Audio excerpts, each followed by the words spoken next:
It's 3, 2, 1. And we are live now. Over. Okay. We can start? Yeah, sure. Okay. Can you stop sharing the screen? Ma'am, I'll introduce you first and then we'll hand over to you. Go ahead. Yeah. Okay. So good evening, one and all, and very warm welcome. My name is Dr. Charmi Prajapati. I am a member of the Medical Affairs team at McLeod's. So as we all know that prevalence of diabetes is growing worldwide, and India is home to 77 million diabetic patients, which is second highest in the world, followed by China. Diabetes is associated with significant microvascular and macrovascular events and complications. More than 65% of type 2 DM die of cardiovascular disease. So to throw more light on diabetes management and role of dapagliflozin in the treatment, we have with us Dr. Akshata Desai. Roshni, next slide, please. So Dr. Akshata Desai is consultant diabetologist and endocrinologist at Apex Hospital, Jalandhar. She has been recipient of awards, which includes in Clinical Diabetes Fellow Award at the Endocrine Society 2016 for presentation of GLP-1 receptor agonist reverse albuminuria in type 2 diabetes, and Best Clinical Research Award at Department of Internal Medicine Research Day, University at Buffalo. Ma'am has presented many scientific posters in international conferences and published review articles and case reports in renowned journals. So it's an honor to have you, ma'am. And now I'll hand over the session to you. Okay, thank you very much, Dr. Charmi, for that introduction. And very good evening, everyone. As Dr. Charmi rightly pointed out, today we're going to be how it helps us manage our patients with diabetes better, with like a lot of diabetes talks going on, and of course, no wonder why, because there's just so much to talk about. It's never ending. So just give me a second. Let me share my screen. Is it visible right now? Right? It's visible. Okay, perfect. Yes, ma'am, it's visible. Okay, so we have about 463 million people living with diabetes now in India itself. That's about 77 million, and that's projected to increase by 50% over the next 2.5 decades. So that's going to be doubling. So this is really one of the reasons why this is becoming even more concerning, because diabetes is something which is completely preventable, even reversible. But we're seeing so much more of this for various reasons, probably not being diagnosed at the right time, leading to a lot of comorbidities and even increased risk of mortality in individuals, because they develop heart disease prematurely. They're at a much prime age of 20s. People are developing diabetes right now, so probably when they're in their 40s, they're going to be having, if not controlled well, if the risk factors are not taken care of well in their prime 40s and 50s, prime time of their life, they're going to be having complications, which is going to be severely affecting quality of life. So something that really needs to be taken up very seriously, because it's not just a disease by itself. It just, when you say the word diabetes, of course, people clearly right away say, okay, of course, we know one thing, it's going to be associated with double the cardiac risk, the higher risk of developing heart disease earlier. And if you just look at it simply and say, well, how many years would it shave off of a person's life? Probably about 6 years of a person's life just by developing diabetes. So really, we need to take this seriously. And what do we need to do different now? Earlier, we probably 2 decades ago, we learned that yes, controlling diabetes is good enough. Just controlling diabetes. The UKPDS study for the first time showed us that you just control this disease, yes, you will get very good results in terms of reducing macrovascular complications, and good control early on will give you results even later on, years, 10, 20 years down the line, with decreasing macrovascular complications as well, like heart disease. But now, over the last decade, we have newer agents like SGLT2 inhibitors, we have GLP-1 receptor agonists, which change the course of the disease in terms of reducing the risk of complications itself, reducing the risk of renal complications, cardiovascular complications. So the entire ball game has changed in the last decade, and we've moved from just concentrating on glycemic control to concentrating on vascular glucocentric approach, where we're considering reducing the complication, not just the sugar level itself. So we understand the ominous octet, where we know metformin reduces hepatic glucose secretion. Metformin also reduces, insulin resistance at the periphery.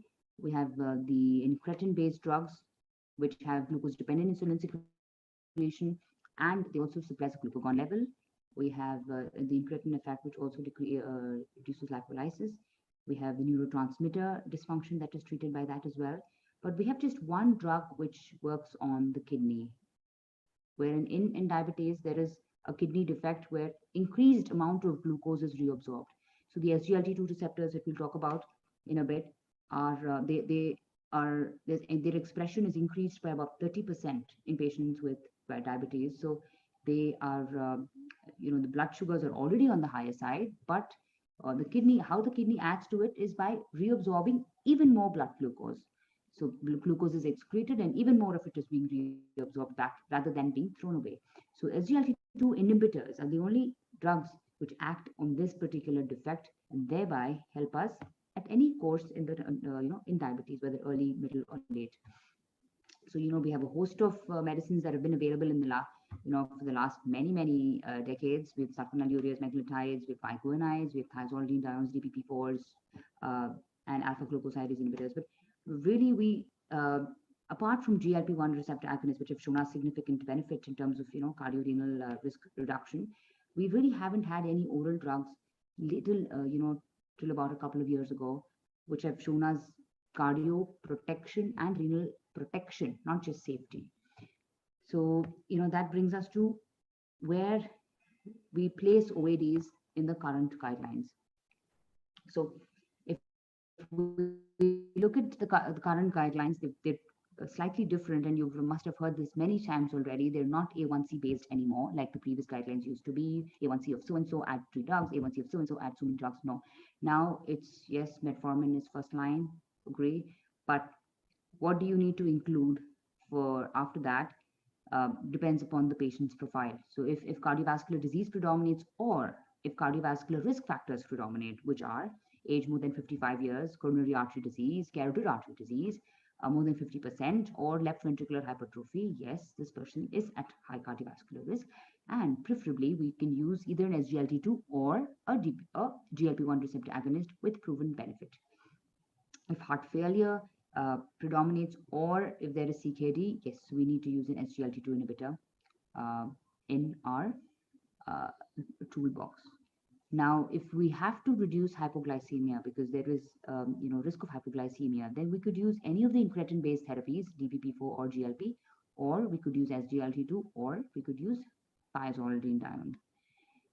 Earlier, the SGLT2s were not generic; they were slightly expensive, but now with them being available at a cheaper cost, we're able to actually pass on the benefits of an SGLT2 inhibitor to a greater number of patients who require it. Now, if we want weight loss, right, of course, we can use an SGLT2 inhibitor, or we could use a GLP-1 receptor agonist. Of course, cost is a major factor. We have just sulfonylurea and TZDs in this particular graph here, but of course, now we can add on an SGLT2 because it's also not that expensive, the generic version. So similar proposition by the European guidelines as well, where they say if ASCVD predominates, yes, GLP or SGLT2 is preferred, and heart failure predominates or CKD predominates, we need a SGLT2 inhibitor. And this is just a different way of looking at it, that it says that if somebody has type 2 diabetes and established ASCVD and they're more than 18 years of age, well, by all means, you will start an SGLT2 inhibitor or a GLP-1 unless. So there are just a few, rather than few indications, there are a few contraindications, a few of them here being end-stage renal disease, if there's an ongoing pregnancy, it's not allowed in pregnancy or not allowed in breastfeeding, not allowed in individuals who are currently sick, so you wouldn't start it in the hospital setting, or somebody who has a current UTI, a relative contraindication.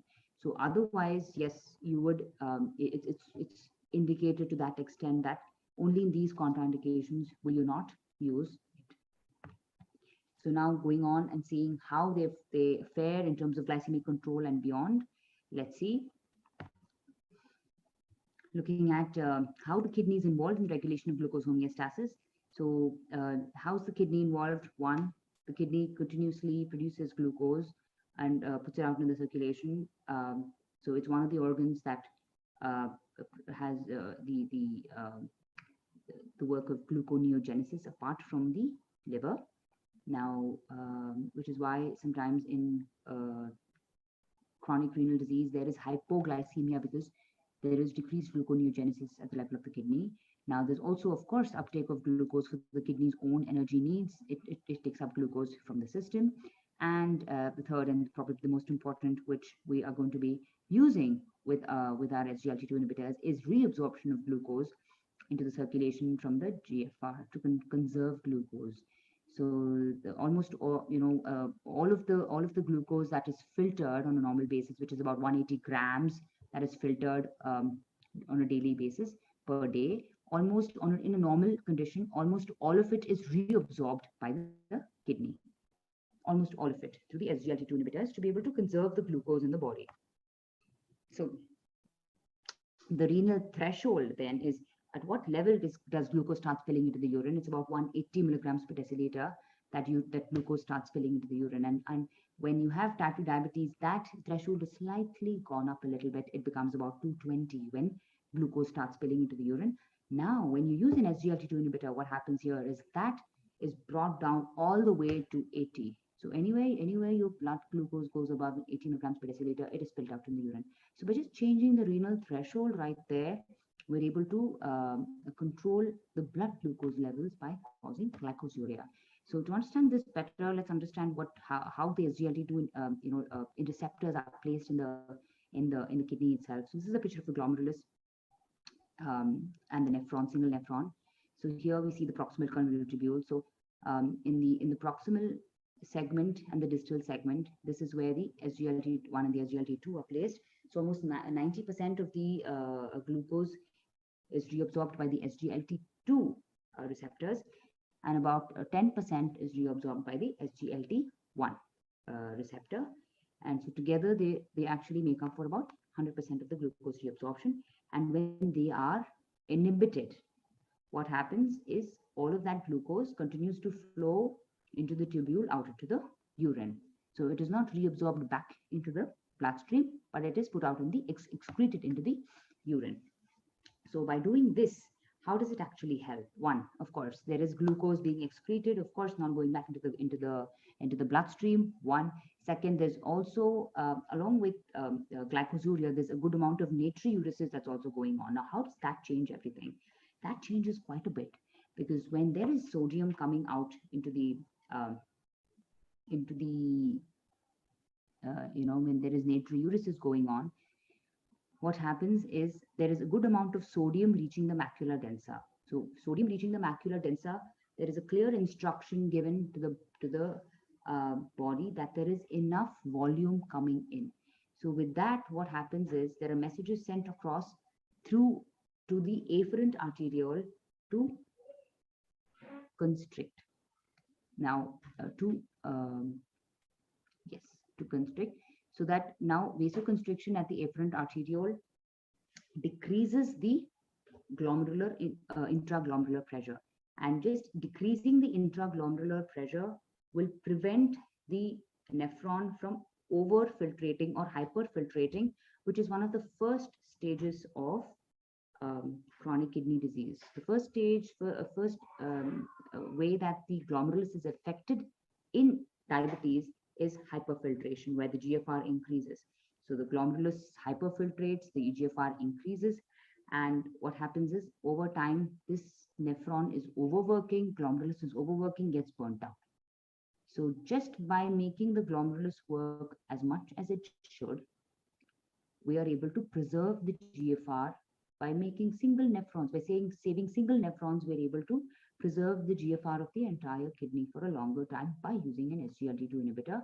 This mechanism was called tubuloglomerular feedback. So it's the tubule glomerular feedback, which is actually restored. It is lost in type 2 diabetes and it is restored back in when an SGLT2 inhibitor is used. So apart from that, there are various other pleiotropic benefits like there's weight loss, and weight loss is actually not just muscle loss, it's actually fat loss. And this is something I've seen in studies, but I'm also doing studies about it. We're looking at body composition analysis, and on a day-to-day basis in front of my own eyes, I have first-hand experience with SGLT2 inhibitors resulting in visceral fat loss and in body fat loss, and the muscle mass is actually preserved if not improving.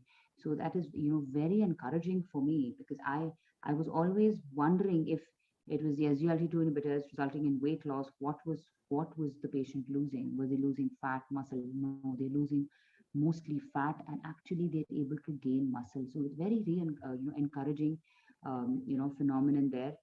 And with that, they also use all the other accessory fat that is the patient has, which is like visceral fat. There's epicardial fat, which also is responsible for a good amount of cardiac dysfunction in individuals with obesity, individuals with diabetes. Even that is reduced. There's natriuresis.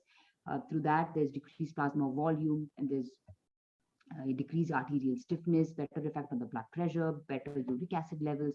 So in multiple ways, it is improving the entire scenario in the body, apart from just controlling blood sugars. Now, the SGLT2 timeline goes all the way back to 1836, when fluorescein, which is a non-specific SGLT inhibitor, and this was all the way back in 1836, and is actually derived from the bark of an apple tree. Isn't that interesting? And all now fluorescein was shown to completely block renal glucose absorption in humans. So that was in 1933, and then even in 1960, it was there was demonstrated that there was intestinal glucose absorption was blocked. Of course, it's the SGLT1 receptors are present in the intestine, not the 2 receptors. So even they were blocked. Of course, fluorescein was a non-specific blocker, and SGLT2 was then cloned in 1992, and SGLT1 was cloned in 1987. And the first report of treatment with potentially selective SGLT2 inhibitor was also in 1995, and then finally around 2012 comes canagliflozin, the first SGLT2 inhibitor. And from then on, we know the story. We had EMPA, we had CANA in 2013, and then we had DAPA in 14. Jan, we had EMPA come out in August 2014. We have ertugliflozin in 2017. And of course, DAPA went generic, one of the first ones to go generic in 2019. So, really come a long way. And just the last decade, I don't think there's ever been that much, improvement and technology advance in any field as much as we've had in diabetes in the last decade. Thanks to all the benefits that we're seeing with SGLT2 inhibitors, they're helping us actually do so much better with our patients than we could have ever imagined probably a decade ago. So there are more than 250 clinical studies here that we have with for glycemic control with the use of DAPA, with cardiovascular disease, more than 35 trials, with CKD, more than 12 trials. And we have a wealth of information with all these trials. Let's look at glycemic control. We see that with the use of DAPA alone, you can have up to 0.8 to 1% in A1C reduction, and over and above metformin, again anywhere from 0.9 to 1.2 added reduction as well. And yes, even with insulin on board, you do see up to 0.9% reduction. And of course, you also see that there's less insulin being required to give the patient blood good control, and you're also mitigating the weight gain that is seen with insulin. So really, there are very few contraindications when you're using in patients with diabetes, which is you probably don't want to use it in type 1 diabetes, or somebody who's very, very lean, who probably has insulin deficient diabetes and very lean, the LADA or type 1. Otherwise, pretty much any other patient with type 2 diabetes, you could definitely use the agent and you will see benefit. Significant reduction in body weight, anywhere from the order of 3.5 all the way to 5. And of course, the weight itself, the amount of weight the patient begins with dictates the amount of weight loss the patient has, and also the amount of glycemic control the patient has also dictates the amount of weight loss. And it is variable, but by and large, most patients do end up losing a reasonable amount of weight. Systolic blood pressure reduction is also seen. Cardiovascular outcomes, we have the Declare-TB trial, where the dapagliflozin had about 7,000 patients and evaluated the effect of DAPA versus placebo and in patients with type 2 diabetes and multiple risk factors. Most of the patients here actually just had multiple risk factors, and a minority of them had established cardiovascular disease.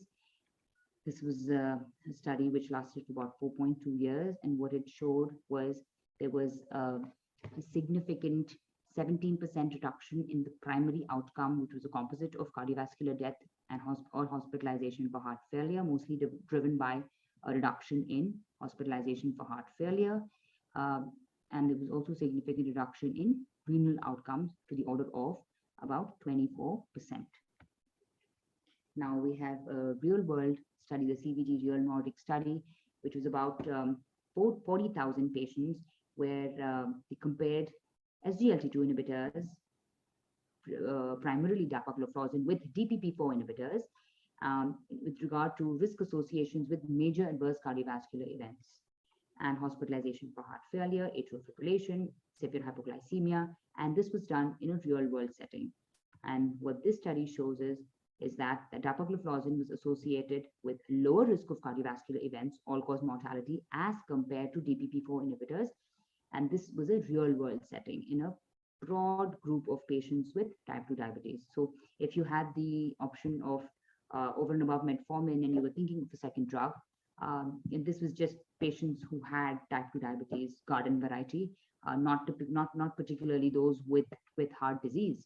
And if you were thinking, if you wanted to start 2 drugs, which one would you? So yes, this study gives us a reasonable amount of confidence that probably a SGLT2 inhibitor would eventually do the patient more good. They both would control blood sugars, but probably an SGLT2 would do us more good in terms of also reducing the cardiovascular events for the patient in the long run and all-cause mortality in the long run. So just to tell you, don't limit it to individuals with cardiovascular disease. You could even use it in garden variety type 2 diabetes. Over time, you will improve their outcomes. This is another study, the Diversity CVR study, where DAPA was compared to sitagliptin, and this is showing a effect on cardiometabolic risk factors, again suggesting that SGLT2 inhibitors might be more suitable than DPP4 inhibitors for preventing cardiovascular events in patients with early stage but inadequately controlled type 2 diabetes. So we have a lot of data on patients with, the guidelines are telling us individuals with cardiovascular disease, yes, we know what to do. But even if they don't have cardiovascular disease, even individuals with early onset type 2 diabetes, well, yes, these agents can control the risk factors for cardiovascular disease and renal disease. And eventually, some of the real world studies are also showing us that we can have improved cardiovascular outcomes and reduced mortality in the long run.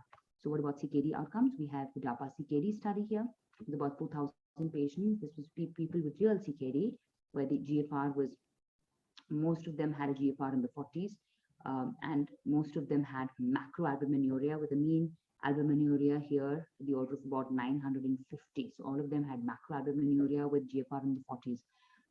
So this was the high-risk patient population group that this particular study included. And this study was stopped early due to its overwhelming efficacy. The study duration was about 2.4 years. Why? What did it show? It showed us that the use of dapagliflozin versus placebo resulted in a 39%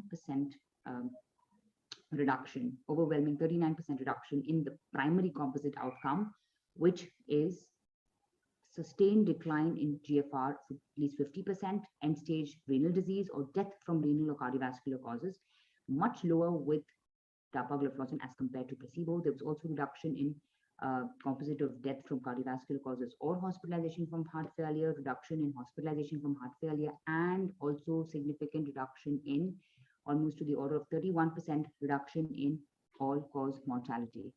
So this is highly significant, showing us that yes, even in individuals with GFRs in the 40s to 50s with macroalbuminuria, using this uh, agent does help us not only preventing the onset of kidney disease, but also reduces albuminuria and also protects the patient and prolongs their life.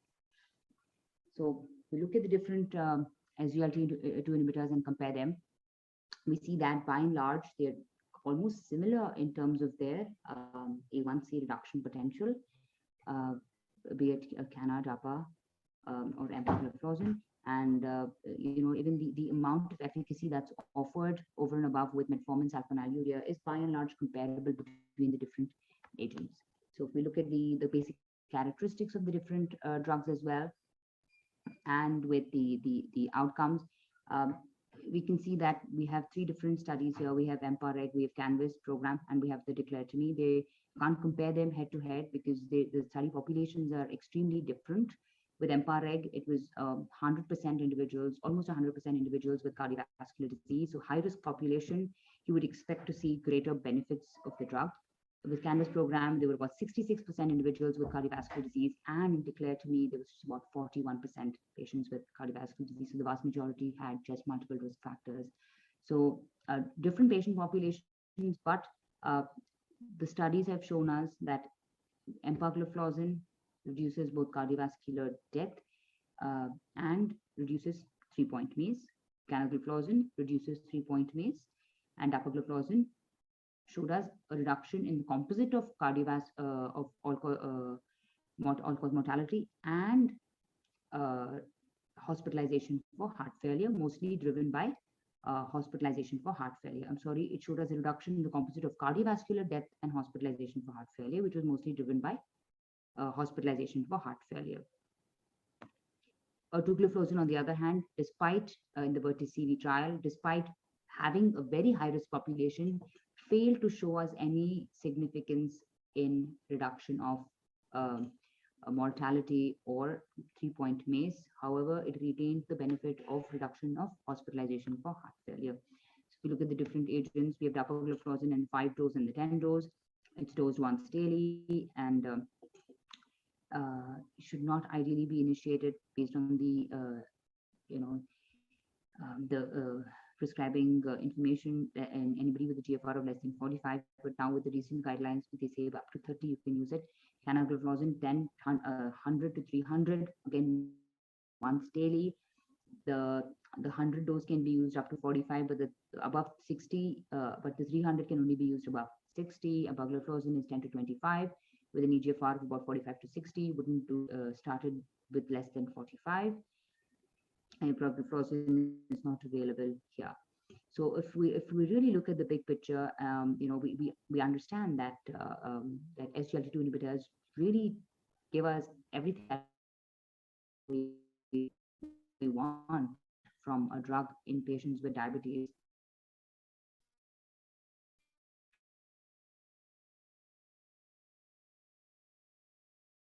Who also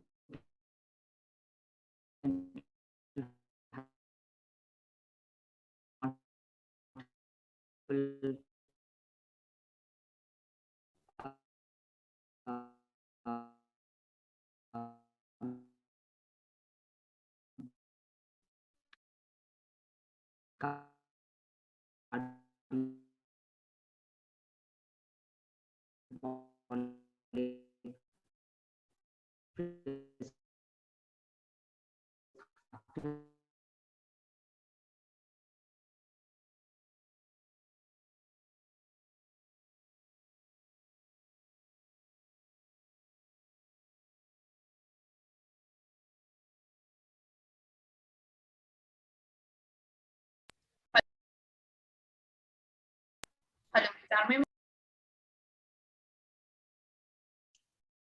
Hello. Yes, ma'am. Hello. Hello I think ma'am मुझे लग रहा है doctor को network issue है ना, मेरा भी इधर आई थिंक हाँ will wait ma'am, will relog I think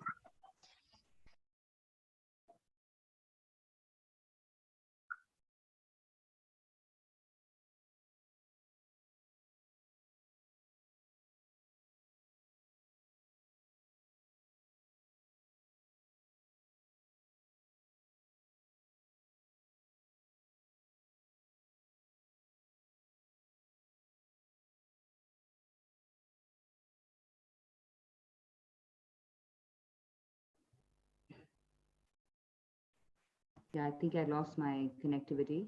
No problem. Yes. Yeah, so I think I'm done with that. So I was just almost at the conclusion level. I hope I was not gone for long. Ma'am, it was wonderful. Okay. So I think that's it. I think future is bright, and we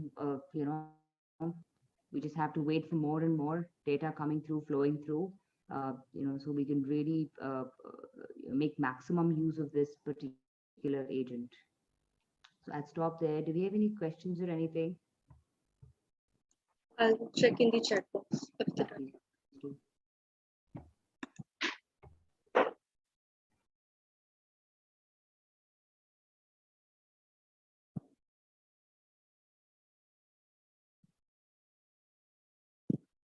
So any questions from the audience?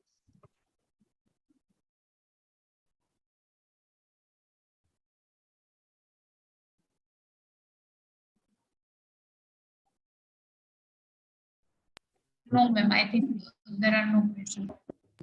So can we wait for another 1 to 2 minutes? If any question. Absolutely, not a problem at all. That's great.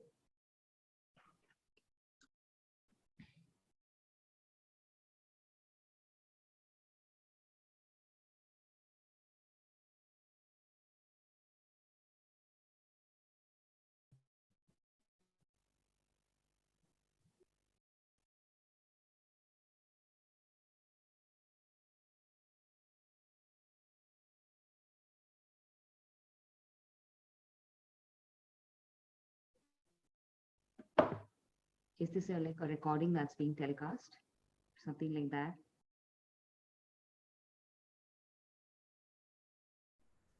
Yes, actually, it's Mr. recorded. Chami? Yes, yes. It's getting recorded and will be, I think, telecast. Might. Okay.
Yeah, anything else? I think there are no questions. Okay. Let's think call we it can. a day. Yeah. So thank you very much, Dr. Akshata Desai, for your wonderful explanation and clinical insights. It was really well articulated and presented by you. So thank you very much. Good night. Okay. Thank you. Take Thank you, ma'am. So from here, I'm ending the meeting. Yeah, thank you.